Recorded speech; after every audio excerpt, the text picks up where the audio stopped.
సాక్షి ఛానల్లో ఒక డిబేట్ పెట్టాడు. మెట్ల పూజలు ముత్తైదులే చేస్తారట, మగవాళ్ళు చేయరట. దానికి మళ్ళీ ఒక కామెడీ, ఓహాహా అంటాం. అసలు ఆ ఛానల్లో కూర్చున్న వాళ్ళకి గుడికెళ్ళి ఏం చేస్తారో ఏం చేయరో కనీస అవగాహన అయినా ఉందా మీకు? మరి అంత అవగాహన ఉన్నవాళ్ళు దుర్గమ్మ గుడిలోకి, వెంకటేశ్వర గుడిలోకి తలంబరాలు చీరలు ఇచ్చేటప్పుడు పెళ్ళం లేకుండా పెళ్ళం చచ్చినోళ్ళలాగా ఒక్కడే వెళ్ళినప్పుడు మరి డిబేట్లు ఎందుకు పెట్టలేదు ఆ సాక్షి ఛానల్లో?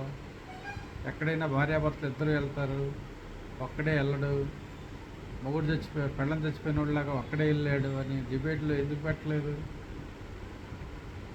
ఒక మనిషి ఒక పని చేస్తున్నప్పుడు ఆ పనిని మనం గౌరవించాలి. చేసిన తప్పుని ఒప్పుకొని కనీసం మౌనంగా ఉంటూ నేర్చుకోవాలి. ఈ దరిద్రపు సాక్షి ఏ రోజైతే ప్రారంభమైందో ఆ రోజు నుంచి అన్నీ అబద్ధాలు తప్ప నిజాలు మాట్లాడితే వాళ్ళకి తల పగిలిపోద్దనే శాపం ఉన్నట్టుంది. ఇలాంటి వాళ్ళు మీడియాలోకి వచ్చి ఒక ప్రాయశ్చిత్త దీక్ష చేసి పవన్ కళ్యాణ్ లాంటి వారు మెట్లను పూజ చేస్తుంటే మీకు వచ్చిన నష్టం ఏంటి?